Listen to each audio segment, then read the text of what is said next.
목소리가 나올 수 있지? 미스테리야, 미스테리. 아이고, 제가 많이 뺐습니다. 민우도 제가 노래만 부르면 울잖아요.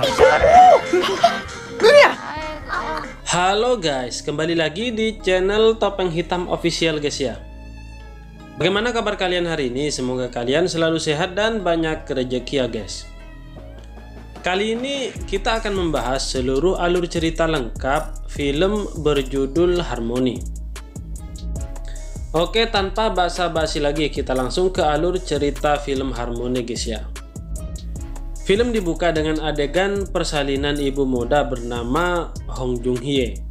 Ia merupakan narapidana kasus pembunuhan. Di hari ulang tahun anaknya yang ke-1, Jung Hye bersama teman-temannya satu selnya juga dibantu sipir diam-diam membuat perayaan sederhana. Sebagai seorang ibu, ia melakukan yang terbaik agar anaknya selalu bahagia. Meski ia harus merawat sang anak dari balik jeruji besi. Beruntung ia dikelilingi orang-orang baik. Semua tahanan wanita antusias dan memberikan hadiah. Sayangnya kebahagiaan mereka merayakan ulang tahun putranya harus sirna. Kepala sipir, Bong, memarahi mereka karena perayaan itu. Bahkan foto kebersamaan mereka dikoyak-koyak begitu saja seolah tak berarti. Di penjara, seorang tahanan yang memiliki anak seperti Jung Hye tak mendapat hak khusus. Ia disamaratakan seperti tahanan yang lain. Jung Hye adalah sosok ibu yang tegar. Foto yang telah koyak itu diperbaiki kembali. Siang itu bersama nenek Mon Oki mempertanyakan kejadian lucu saat di perayaan, di mana sang anak Min Woo malah menangis mendengar ia bernyanyi. Artinya suara Jung Hye benar-benar buruk. Tak lama kemudian seorang narapidana baru datang ke sel mereka. Merupakan hal yang wajar jika napi baru diminta memperkenalkan diri. Namun napi yang bernama Yumi ini menolak dan mengancam. Kepolosan Min Woo yang ingin memeluknya pun ia abaikan. Anak kecil itu sampai jatuh dan menangis karena didorong oleh Yumi. Jung Hye tentu sakit hati melihat perlakuan itu. Kata-kata Yumi tak pantas diucapkan membuat perkelahian di sel itu tak bisa dicegah lagi. Akibat pertengkaran itu, luka lama di hati Jung Hye terbuka kembali. Sebuah ingatan yang menakutkan di mana ia membunuh sang suami yang melakukan KDRT saat Jung Hye sedang hamil. Tak berbeda dengan Jung Hye, Yumi juga terlihat begitu menderita. Ternyata ia adalah korban kekerasan dan pelecehan seksual yang dilakukan ayah tirinya. Ia memukul sang ayah hingga tewas karena begitu ketakutan mendapatkan pelecehan. Hari itu petugas pengantar barang titipan untuk para napi. Sayangnya hanya Mon Oki yang tak dititipi apapun dari anak atau kerabatnya. Diketahui, sang anak masih belum bisa menerima bahwa sang ibu adalah seorang pembunuh. Mon Oki pun berusaha tegar. Selepas makan semangka bersama napi lain, ia mencoba menghubungi putrinya. Begitu menyedihkan, sang putri malah menyebut bahwa ibunya sedang salah sambung. Keesokannya, para napi menyaksikan penampilan paduan suara yang diadakan pihak lapas. Mereka semua begitu tersentuh mendengar suara yang merdu dan indah. Karena paduan suara inilah, Jung Hye mencetuskan ide untuk membuat paduan suara versi tahanan wanita. Ia mengusulkannya kepada kepala lapas. Kepala sipir Bong yang tak suka dengan ide konyol itu berusaha agar ide Jung Hye ditolak. Namun siapa sangka kepala lapas itu justru memberikan kesempatan pada Jung Hye untuk mengkoordinir program tersebut. Jika ia berhasil, ia dan anaknya akan dihadiahi hari bebas. Hal itu pun menjadi acuan semangat Jung Hye agar bisa membawa anak melihat dunia luar walau hanya beberapa hari. Teman-teman Jung Hye mengejek ide paduan suara yang diusulkannya, karena dirinya saja bahkan tak bisa bernyanyi. Anaknya yang merengek malah semakin menangis saat mendengar nyanyian dari Jung Hye. Mendengar suara merdu Mon Oki dan mengingat kembali janji kepala lapas, ia pun bersemangat dan optimis pada program paduan suara itu.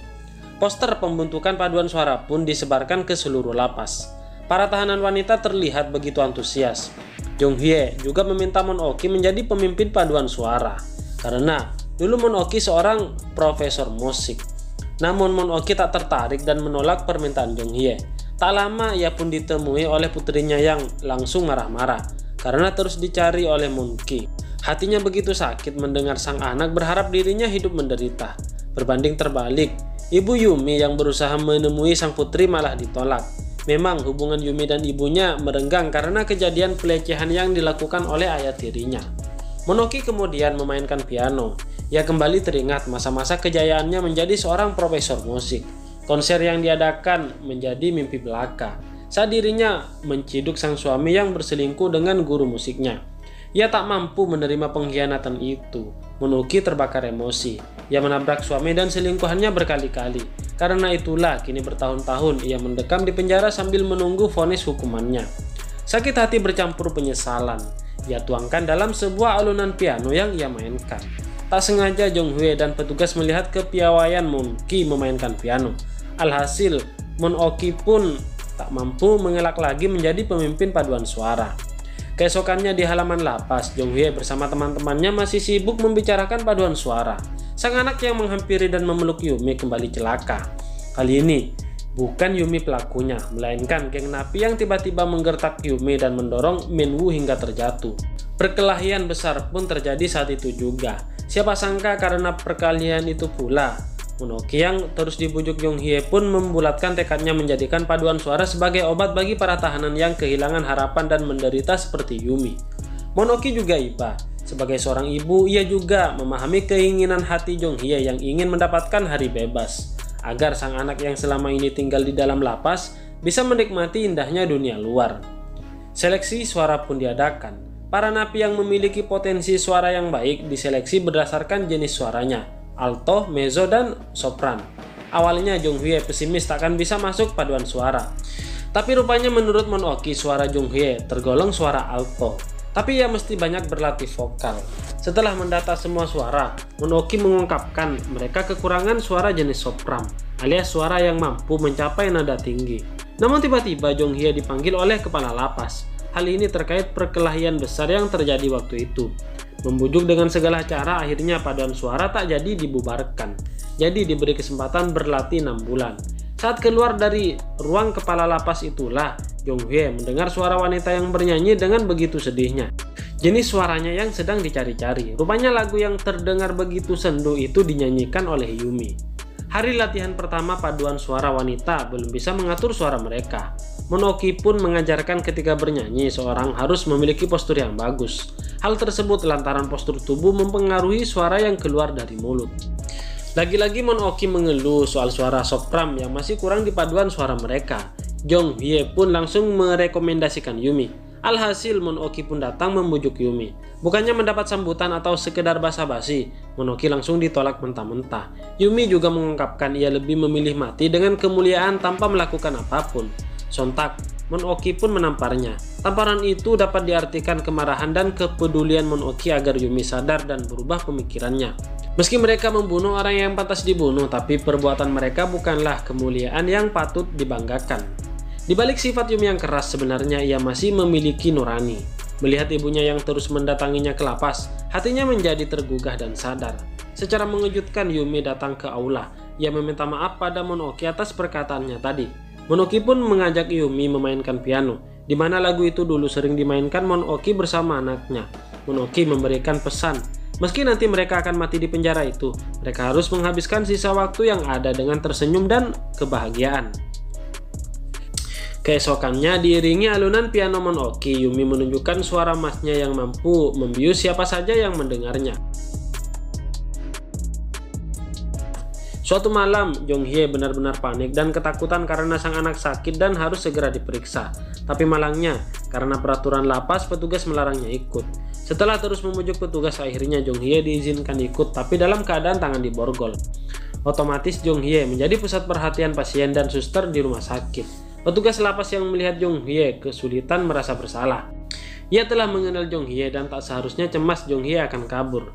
Membentuk paduan suara bukanlah hal yang mudah. Hari itu lagi-lagi pertengkaran kembali terjadi hanya karena salah satu dari mereka tak menerima ajaran dari Monoki. Akhirnya Monoki pun memarahi mereka semua. Dalam bernyanyi, hati mereka harus terbuka agar mampu menghayati dan menyampaikan rasa dalam musik tersebut. Alhasil agar tak terjadi pertengkaran dan salah paham terus-menerus, serta membentuk rasa solidaritas, semua anggota paduan suara memperkenalkan diri dan menceritakan kisah di balik penyebab mereka masuk ke penjara. Mulai dari pencurian, pembunuhan hingga narkoba. Tiba-tiba giliran Jong Hye. Ia hanya meminta agar semua tahanan wanita dapat menyayangi dan membahagiakan putranya. Sebentar lagi sang anak harus berpisah dengannya karena wajib diadopsi. Sudah menjadi aturan lapas, seorang tahanan yang memiliki anak hanya boleh membesarkannya sampai usia 1 tahun. Yumi yang terenyuh dengan permintaan Jong Hye pun membantunya membentuk vokal agar pandai bernyanyi. Setiap hari mereka menghabiskan waktu untuk berlatih, dan berlatih. Paduan suara itu juga kini benar-benar menjadi solid. Setelah berlatih keras bersama Yumi, Jong Hye pun berhasil membentuk vokal. Sang anak yang dahulu selalu menangis mendengar nyanyian Song Hye, kini menjadi terlelap dalam tidurnya. Tak terasa setelah melewati drama pertengkaran dan perkelahian selama latihan, kini paduan suara tahanan wanita menunjukkan hasil kerja keras mereka. Penampilan yang membuat seisi aula ikut masuk dalam irama dan kebahagiaan. Bahkan anggota DPRD yang ikut datang begitu terkagum-kagum melihat penampilan paduan suara tersebut yang sangat ceria dan bersemangat. Kepala lapas pun semakin senang mendengar pujian tersebut. Baru saja merasakan kegembiraan yang meluap-luap, Jong Hye dibuat murung dan sedih karena hari adopsi sang anak sudah ditentukan. Padahal awalnya ia berpikir bahwa hari itu adalah harinya sang anak dan ia bebas walau cuma sehari 2 hari menikmati dunia luar. Jong Hye berusaha untuk tetap tegar. Ia akan menerima semua prosedur yang harus dijalankan. Di depan Moon Ok, ia pun mengungkapkan bahwa semua yang terjadi adalah yang terbaik untuk putra sematawayangnya.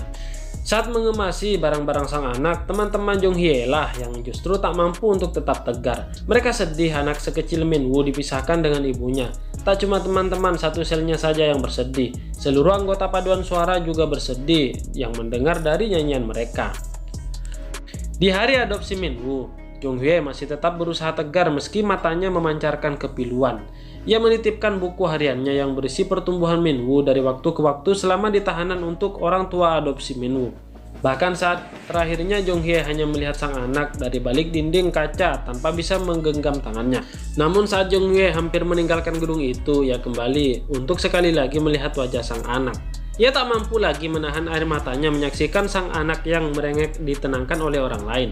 Ketika Jong Hye bebas, Min Woo tak akan mungkin mengingat Jong Hye, ibu hebat yang telah melahirkannya dan membesarkannya dengan cinta kasih, meski hanya sampai usia 1 tahun. Kepergian Min Woo dari sisinya membuat Jong Hye kehilangan semangat hidup. Ia sampai jatuh sakit karena memikirkan sang anak. Umpama ibu, Moon Ok lah yang terus menguatkannya. Jong Hye harus berbahagia jika ingin sang anak juga berbahagia. Keesokannya, Jong Hye pun kembali ikut latihan paduan suara meski tak seceria biasanya. Tapi teman-temannya berhasil membuatnya tersenyum kembali. Hari ke hari hingga musim satu ke musim lainnya, mereka terus bernyanyi seolah itu adalah obat dari segala pedih yang terkubur di hati mereka.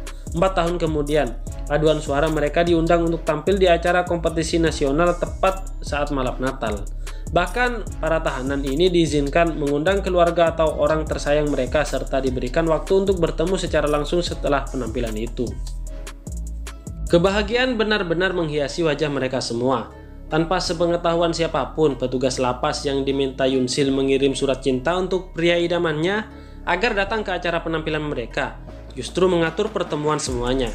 Ia mengundang Ibu Yumi, Putri Moon Ok, juga Min Woo beserta keluarga angkatnya. Meski hanya dengan meninggalkan bunga karena petugas sadar kecil kemungkinan keluarga angkat Min Woo akan datang. Di lain sisi, kepala lapas dan kepala sipir Bong terlihat mencemaskan sebuah berita eksekusi mati seorang tahanan. Karena situasi politik, rupanya pengadilan melakukan peninjauan hukuman setelah penundaan selama 13 tahun. Tibalah mereka di gedung acara kompetisi tersebut.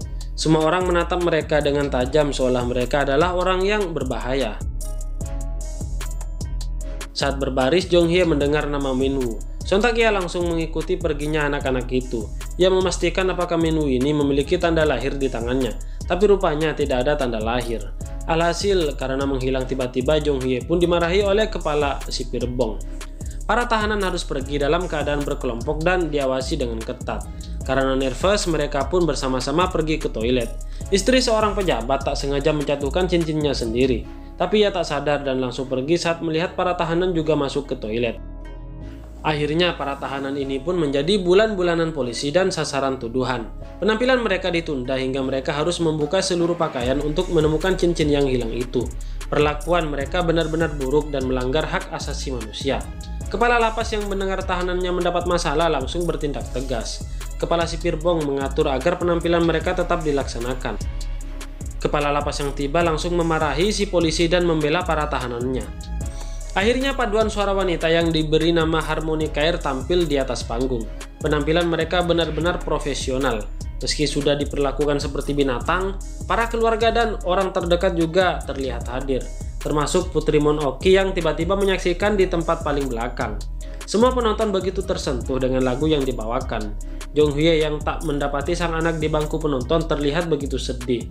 Namun tiba-tiba ketika sudah selesai tampil, mereka dihampiri oleh anak-anak yang akan menampilkan penampilan Natal. Terbukti ikatan batin antara anak dan ibu tak pernah putus. Seorang anak yang datang menggenggam tangan Jong Hye adalah putranya sendiri. Semua tahanan wanita menemui keluarganya masing-masing, melepas rindu, saling berbahagia rasa dan memaafkan. Akhirnya takdir membawa Jong Hye kembali bertemu dengan sang anak. Meski sang anak tak mengenalinya, tapi ia berbahagia bisa bertemu dan memeluk putranya dengan erat. Selama perjalanan, Jong Hye membuka album pertumbuhan Minwoo yang diberikan ibu angkat Minwoo. Air matanya tak berhenti mengalir ketika sang anak tumbuh dengan bahagia. Beberapa hari kemudian, surat perintah eksekusi mati telah sampai kepada mereka. Kepala lapas dan seluruh sipir tak mampu menyembunyikan kesedihan mereka. Meski sudah berusaha mencegah, namun akhirnya kasus pembunuhan yang dilakukan oleh Moon Ok, pengadilan menjatuhi hukuman mati untuknya. Sebelum hari eksekusinya, Moon Ok bahkan diberikan hari bebas untuk menemui putrinya. Hubungan mereka pun sudah semakin membaik. Setelah kembali ke lapas, Moon Ok terlihat begitu bahagia. Wajahnya begitu berseri-seri. Hal ini membuat Jong Hye dan kawan-kawan turut berbahagia. Hari menyedihkan itu benar-benar datang. Sudah menjadi istilah jika seorang sipir menyebut ada tamu, maka itu pasti adalah hari eksekusi mati. Jong Hye dan yang lainnya awalnya belum berpikir demikian, namun setelah mengingat Moon Ok yang jarang ditemui putrinya, mereka langsung tersadar. Mereka semua langsung menangis dan berusaha mencegah kepergian Moon Ok. Orang yang selama ini sudah seperti ibu bagi mereka semua. Ibu yang mampu menenangkan mereka dan merubah hidup mereka. Seisi penjara mengiringi kepergian Moon Ok dengan lagu tentang ibu yang terdengar begitu menyayat hati. Kini Moon Ok telah tiada dengan hati yang lapang dan senyum di wajahnya. Yap, dengan begitu film ini tamat guys ya. Sebuah film yang benar-benar menyentuh dasar kalbu, mengoyak emosi, membuat kita akan berderai air mata sepanjang mendekati scene klimaks. Sekilas mungkin kita merasa filmnya pasti tidak menarik karena menceritakan kehidupan tahanan wanita. Tapi ketika kita akan dibuat fokus menonton dengan hadirnya Minwoo yang menggemaskan di acara ulang tahunnya, seorang tahanan yang selama ini dicap sebagai monster dan menyandang jubah penjahat, tapi pada kenyataannya mereka adalah manusia yang memiliki perasaan dalam hatinya. Bahkan mereka masuk bui bukan semata-mata karena tak punya sisi manusiawi. Mereka justru membela dan melindungi diri sendiri hingga terpaksa melakukan pembunuhan. Masing-masing dari para napi wanita sebenarnya juga memiliki sebuah alasan yang membuat mereka bertahan dan memiliki harapan untuk hidup diperlakukan seperti manusia lain tanpa diskriminasi. Di bagian kisah tentang ibu dan anak adalah part yang paling menguras emosi. Tidak ada satu kata yang mampu menggambarkan kesedihan ibu yang dipisahkan dari anaknya. Bagi kalian yang baru menemukan channel ini, mohon dukungannya dengan cara klik like, share, dan juga subscribe di bawah ini. Serta aktifkan juga tombol loncengnya supaya kalian tahu jika ada konten terbaru dari channel ini. Oke, terima kasih guys, bye-bye.